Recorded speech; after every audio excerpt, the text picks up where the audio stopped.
Desde la Ciudad de México, Marketing Político en la Red. Estamos entrevistando a Antonio Alvarado, socio director de Estrategas. Él nos hablará de cómo hacer estrategias efectivas para campañas y gobierno. Diseñar una estrategia victoriosa parece una tarea muy complicada. ¿Realmente lo es? ¿O cómo ayudan ustedes al candidato a tener una estrategia que funcione? Primero que todo, gracias a Marketing Político en la Red por la entrevista.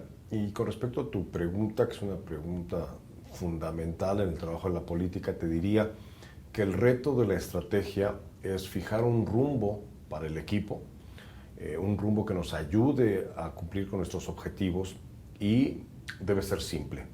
El reto es todo lo complicado que puede ser el entorno y el diagnóstico de nuestra situación, plasmarlo de una manera simple, entendible, que cualquier miembro del equipo pueda saber con toda claridad qué parte le toca para sacar adelante la estrategia. La estrategia tiene mucho más que ver con creatividad, con pensamiento divergente, con buscar puntos de inflexión, con hacer cosas distintas, que con hacer lo mismo de siempre. De tal forma que ese reto de repente dar el brinco, de hacer cosas atrevidas, de hacer cosas que nunca se han hecho antes, es lo que muchas veces cuesta trabajo a los equipos, ya sea de los candidatos o de los gobernantes, al momento de discutir o de establecer una estrategia. Es pues todo un reto muy apasionante. Nosotros en Estrategas lo tomamos con mucha pasión, pero también muy en serio. La gente odia la política y la propaganda política. ¿Cómo emitir un buen mensaje en un ambiente así? Esa es una excelente pregunta. Es una excelente pregunta porque, aunque tú no lo creas, muchos candidatos o muchos gobernantes no asumen que la gente tiene cosas mucho mejores que hacer que estar ocupándose de lo que los políticos tienen que decirle. La gente, digamos, la gente común y corriente, la gente que no se dedica a la política, tiene cosas mejores que pensar como cómo le va a hacer para llegar al trabajo, cómo le va a hacer para lidiar con su jefe, cómo le va a hacer para resolver las calificaciones de su hijo en la escuela, etcétera, etcétera. Y de repente los políticos piensan que la gente está ahí prácticamente lista y que se levanta todas las mañanas y dice, voy a prender la televisión porque hoy el candidato seguramente tendrá algo importante que decirme, o hoy el gobernador seguramente va a decir algo muy interesante para mí. Eso no sucede. Lo que tienes que hacer en primer lugar es tener claro que la gente no está interesada en lo que tú dices y tienes que buscar la forma de hablar de lo que la gente quiere escuchar, en el lenguaje que la gente quiere escuchar y con los medios que utiliza la gente normalmente. Los mensajes de los políticos tienen que ser relevantes para la gente, no para los políticos. ¿Qué es más importante, el partido o el candidato? Depende.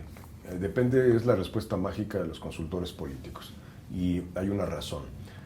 Hay casos en donde la fortaleza del partido es tal que es un ingrediente muy importante en la mezcla estratégica.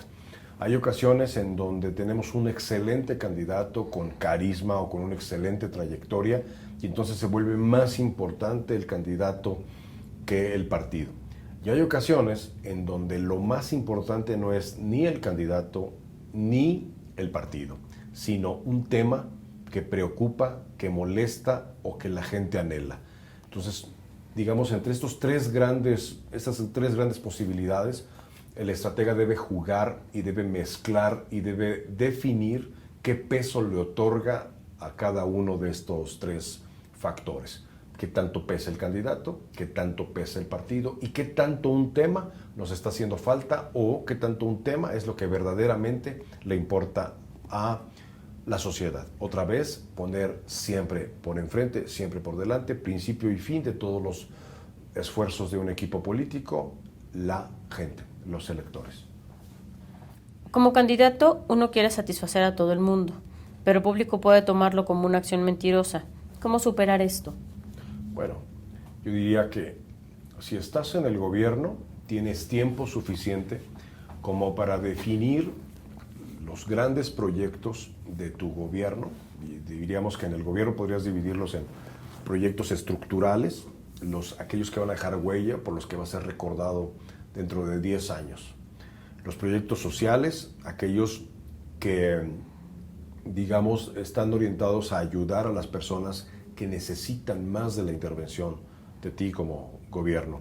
Y finalmente están los básicos, es decir, las cosas que tienes que resolver sí o sí, porque es simplemente tu obligación. Y ahí lo que tienes que hacer es definir con el presupuesto con el que tiene el gobierno para qué te alcanza en función de las prioridades, escoger las prioridades y atenderlas. Entonces, eso implica que sacrifiques temas. Hay cosas que definitivamente dices, a esto no le voy a entrar porque no tengo el dinero suficiente y el tiempo suficiente. Un gobierno dura 3, dura 4, dura 6 años, dependiendo del cargo y del país, pero aún ahí, con el mediano plazo, tienes que escoger.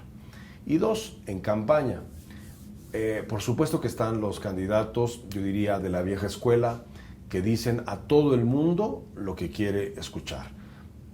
Incluso he atendido ya personas en el gobierno que viven grandes problemas porque en campaña levantaron grandes expectativas y prometieron de más. Hay veces que un candidato se compromete a, digamos, acciones que implican el 2% de su presupuesto de todo su periodo o el 5% del presupuesto de todo su periodo, y hay de repente casos que para poder cumplir sus promesas necesitarían estar en el cargo 20 años o 30 años, cosa que evidentemente no va a suceder.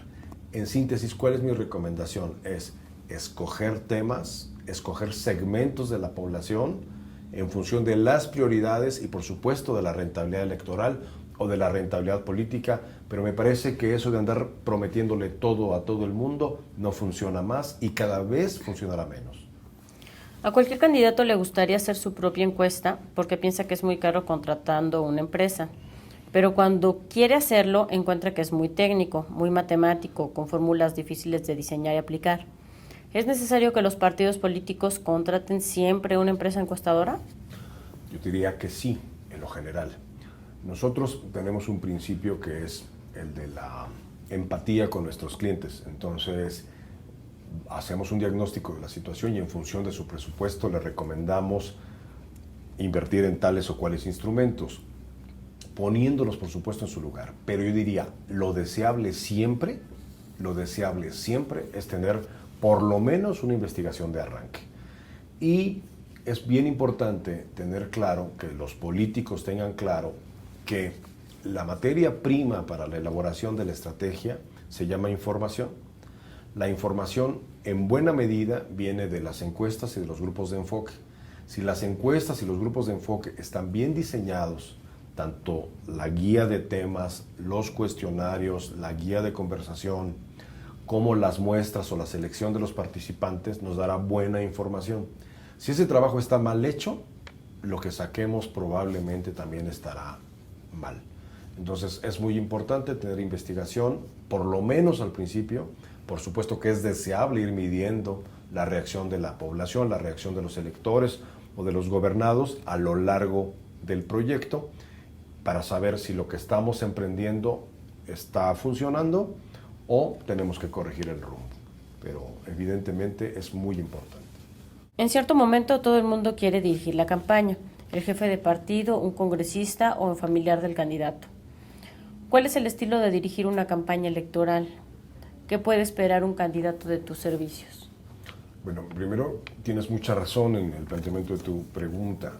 Uno se topa que el candidato tiene un hermano, un cuñado, una novia, etcétera, etcétera, que estudió comunicación, estudió diseño, estudió mercadotecnia y tal, y piensan que pueden dirigir una campaña. Nosotros siempre les decimos a nuestros clientes, antes de nombrar un equipo y preferentemente antes de nombrar un coordinador de campaña, tengamos un diagnóstico, establezcamos la estrategia y luego entonces el tercer gran paso sería organicémonos. Porque de esta forma el candidato puede ver, digámoslo así, el tamaño del monstruo al que se va a enfrentar y el tipo de cualidades que requiere tener en su equipo para las diferentes responsabilidades. Por supuesto que tener un coordinador de campaña es fundamental, es decir, tener un buen coordinador de campaña es una obviedad, pero es fundamental, puede hacer la gran diferencia, porque entre sus tareas está evidentemente el hacer que las cosas sucedan, en hacer que lo que se definió en la estrategia tome cuerpo y se vuelva realidad en los hechos. Entre otras cosas, tiene que vigilar que los recursos se inviertan con una buena ecuación de costo-beneficio. Tiene que saber en qué momento apoya más con presupuesto a una área de la campaña que a otra. Tiene que tener el timing muy claro. Tiene que dirimir conflictos. Tiene que ser una especie de bisagra entre el candidato y el resto del equipo, de tal forma que se vuelve como un pilar, una piedra angular de la campaña. Es un personaje sumamente importante y con mucha frecuencia termina el proyecto, termina la campaña agotado, muchas veces desgastado. Y como tú lo dices en tu pregunta, si gana es que el candidato fue excelente y si pierde fue porque el coordinador fue un tonto. Gajes del oficio, así es de injusta esta situación. ¿Dónde te pueden contactar? Bueno, la forma más fácil es meterse a la página de internet, que es www.extrategas.com. Ahí están nuestros teléfonos, está nuestra dirección en la Ciudad de México y también van a encontrar, digamos, la misma página en sí, es una muestra del trabajo que hacemos. Van a encontrar ahí videos, van a encontrar ejemplos de las soluciones que hemos ofrecido a algunos de nuestros clientes. Van a encontrar incluso la palabra, la voz de nuestros propios clientes describiendo sus experiencias con nosotros. Y bueno, pues nos dará mucho gusto que visiten la página extrategas.com.